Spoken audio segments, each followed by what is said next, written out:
Hello and welcome to Spectator TV. I'm Kate Andrews and I'm joined by the Spectator's deputy editor Freddy Gray and our columnist Lionel Shriver.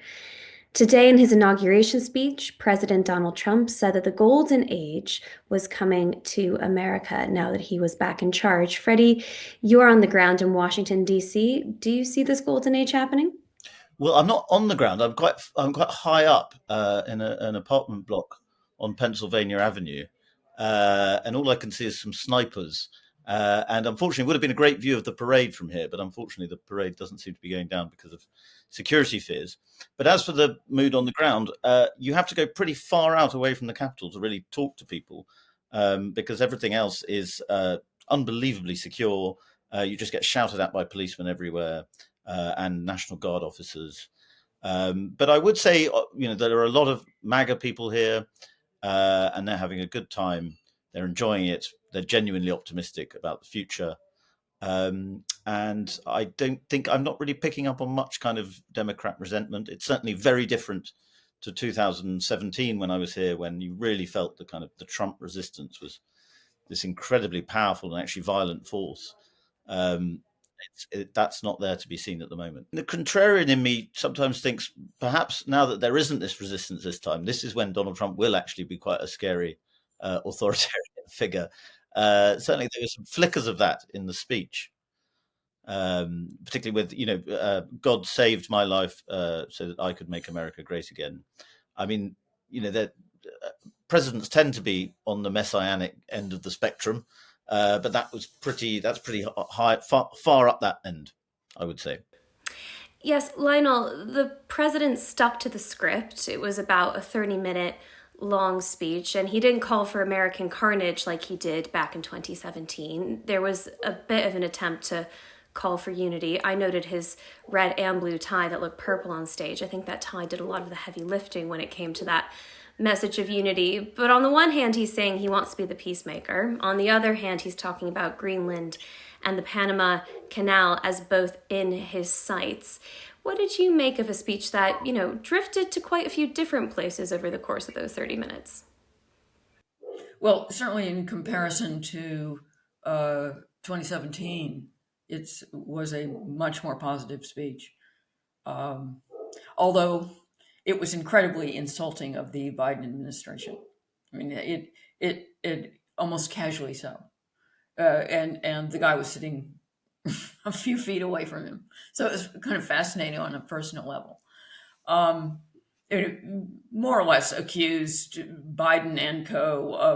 of nearly destroying the country, and also promising very specifically to overturn all of his policies. I mean, just all of them.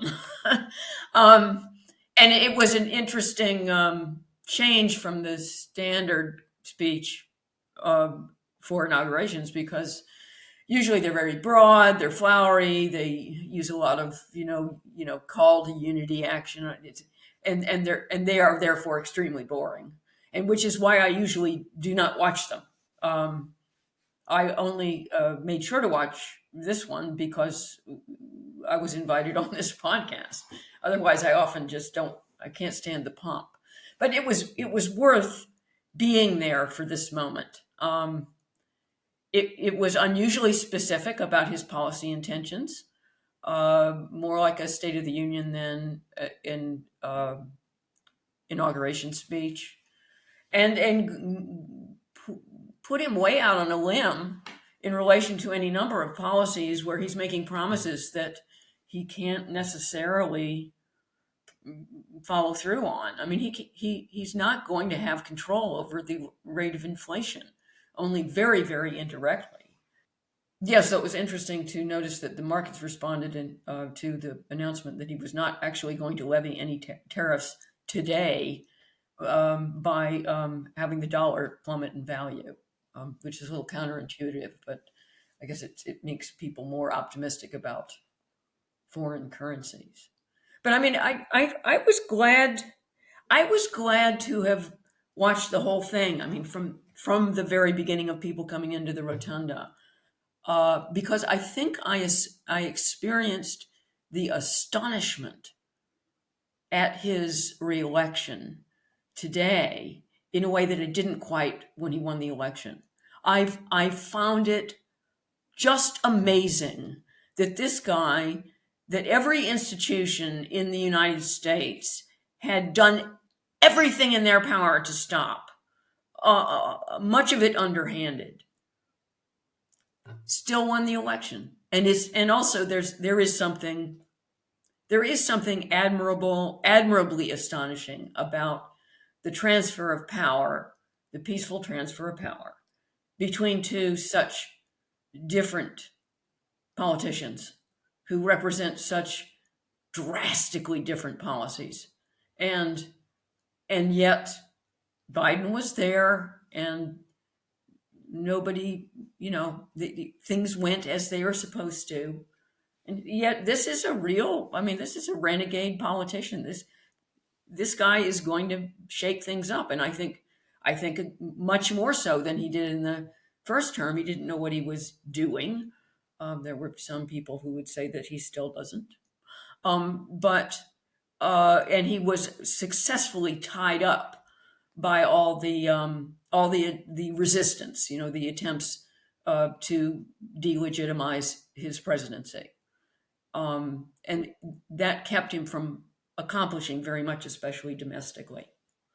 But this time, he's got the go-ahead. And Freddy, on that point, he said in his speech, they tried to take my freedom, they tried to take my life. Donald Trump is acutely aware of the setbacks that Lionel talks about there, certainly during his first term in office and even more so since he left. How do you think that is going to shape the next 4 years? Well, I think he's very excited about Pam Bondi as Attorney General. He obviously wanted Matt Gaetz as Attorney General, didn't get that, but he wants Pam Bondi to do very big work, sort of dramatic work, sort of unwinding the groups, the institutions that he feels waged lawfare against him. And I think this campaign will be pretty robust and pretty vicious.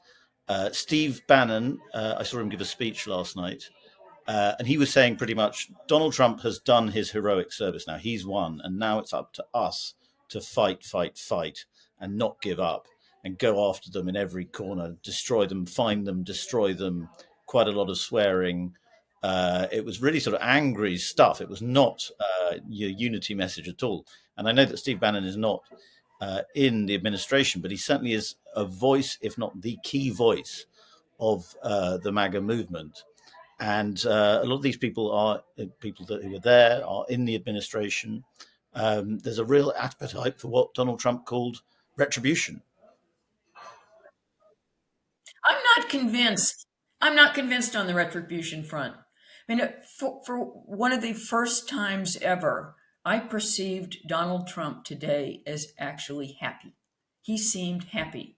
He seemed at peace with himself and glad to be alive and glad to be present and genuinely festive. And I'm not, I mean, this is going out on a limb, but I just don't think he's especially motivated right now to be vengeful. I mean, he has his vengeance. Today was his vengeance. The best of all possible retributions was that hour and a half in the rotunda. And I wonder how much he really needs that. At the same time, I thought one of the most interesting events today, which I only learned about when I got off the TV, is Biden's pardon of his entire family 10 minutes before he was no longer president. While he was still in the rotunda, he was sitting there pardoning his family out of, presumed terror that Trump would come after them in the night. And I thought it was tacky, poorly timed. He did everything but pardon himself. And kind of, it was like clinging to power by the absolute fingernails. And for the last thing any president to do, to be retroactively pardoning his whole family for anything they might ever have done, which is a use of the pardon, which is unprecedented.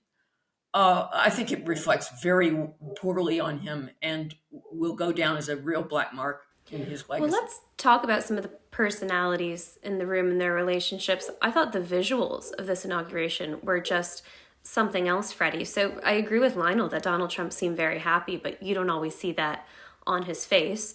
You couldn't see Melania Trump's face underneath the hat. You could not see her eyes. There was no sense of what expression was going on. You had Joe Biden fairly friendly in the front row. Him and Donald Trump decided to shake hands a couple of times and exchange nice words. But to Lionel's point there, he's pardoning everybody he can in the fear that Donald Trump will go after them. Kamala Harris showed up in all black. She did not look terribly happy to be there, kept quite a stoic impression on her face. We all know that the personalities in that room do not get along. This is not politics as it was 10, 15 years ago. How much of Donald Trump's presidency is going to be about looking back at these figures and what they did, and how much is going to be about the future and his agenda? I mean, he's made dozens and dozens of promises that he says he's going to make good on from day one. He's got a busy schedule that doesn't, at the top of the priority list, currently include vengeance. Well, right now he is on his way, or possibly already in the White House, to sign. It's thought to be at 100 executive orders. And what I like about that is I think they were probably on about 90 odd, and Trump decided he had to have the century. So there's going to be 7 or 8 executive orders that were just made up on the spot so that he could reach 100. No, I think in terms of the characters at the ceremony, I thought Melania, there was a fascinating sort of air kiss between the two. And it was probably because the brim of her hat was keeping him out. But it also looked incredibly cold and not a loving gesture between husband and wife. Sorry, they're getting excited in the room next door at this party I'm at, if that's the background noise. If As for Elon Musk, I thought looked completely like he was on drugs. That's what everyone's saying on social media. I don't know if that's the case, but he did seem his eyes were rolling into his back of his head quite a lot. Yeah, I think. Sorry, I think what an interesting comparison. So a Brit said to me here is he's pro-Trump, but he fears it's a bit like the Boris coalition in 2019. It feels like it's joined together in this sort of miraculous way in the last year, and it could all fall apart. RFK Jr. could fall apart from a lot of Republicans very quickly. Vivek Ramaswamy has already been expelled now. They are there are a lot of vipers in the MAGA movement, and they will bite each other as much as they can once sort of the exercise of power is underway. Yeah, and what Trump wants to do is huge, and if he gets a fraction of it done, it would be astonishing. I mean, what the biggest bite he's taken, the biggest promise he's made, is to cut the size of government, and I find the prospect exhilarating. I believe that the state of the U.S. government, the amount of money it takes, and the degree to which it interferes with virtually every decision any citizen makes, would make the founding fathers turn over in their graves. I mean, this is not what was intended. We have created a monster, and the idea to begin with was a light touch government that was quite small. No income tax in the Constitution. So, I mean, I think this is partly the nature of all governments, that they consume the host, they're parasites, and they eventually just suck it dry. That's the way it works. But so reversing that is it almost defies a kind of political physics that you have necessarily vested interests in all those departments that Elon Musk might suggest get cut or eliminated. And it's murderously difficult to fight those interests.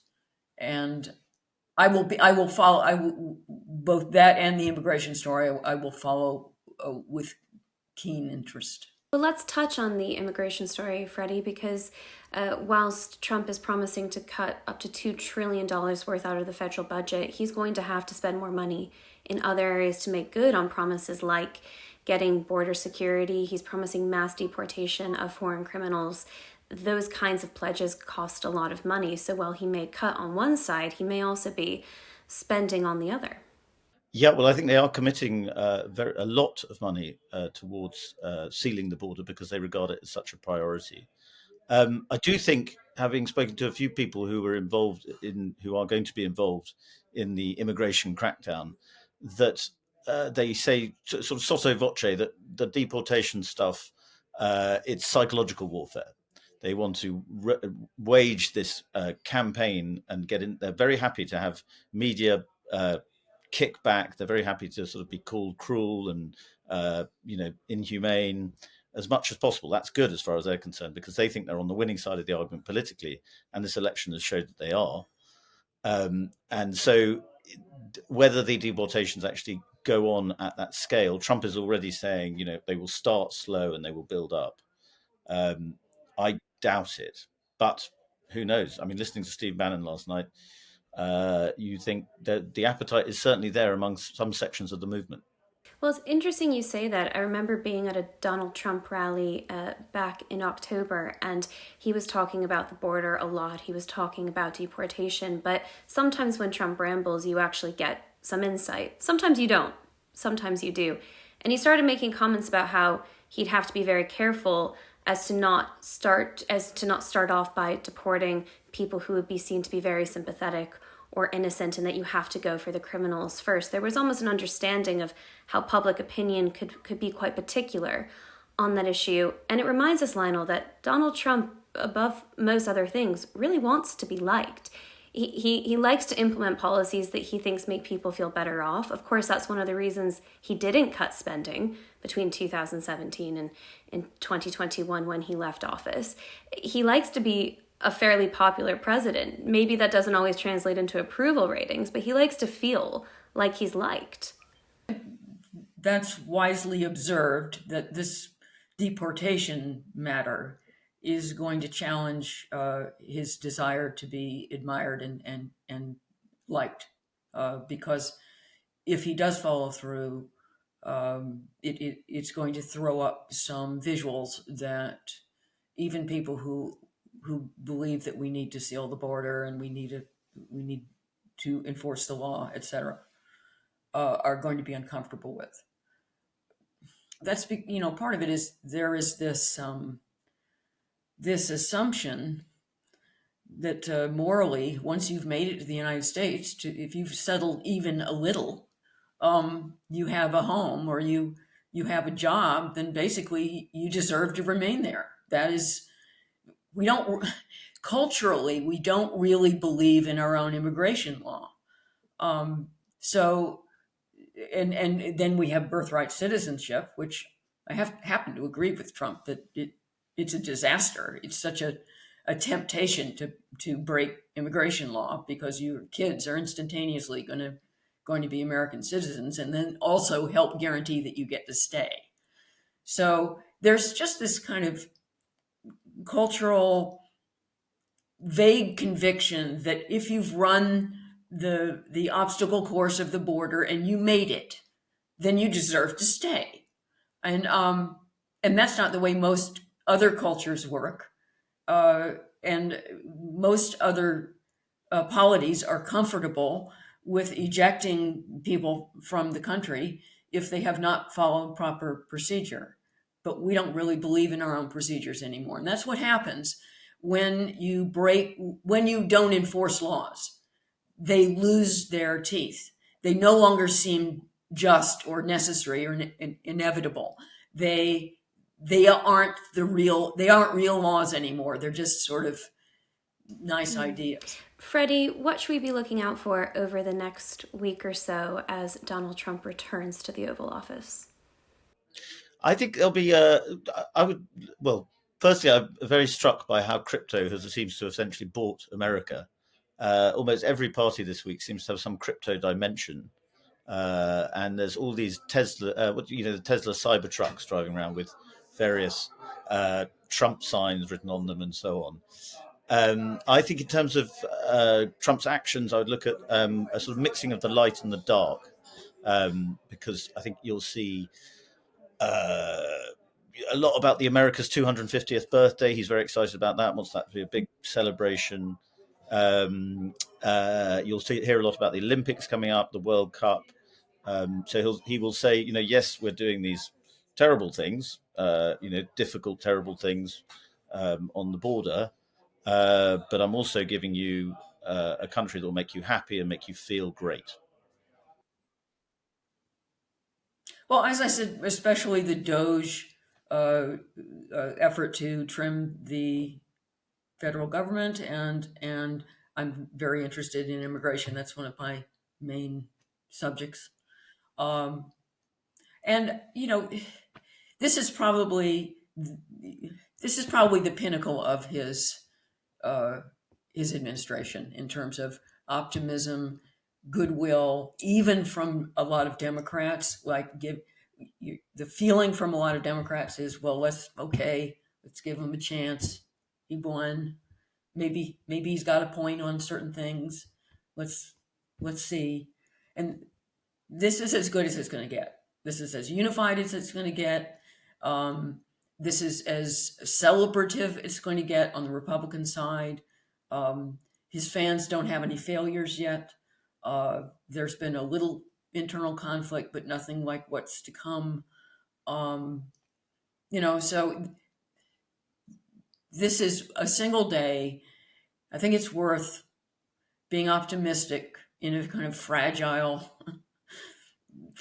way, because you're not often given moments in politics to be optimistic, and so I'm going to try to just feel good today. I'm going. I didn't vote for him, but I'm one of those Democrats who will give him a chance.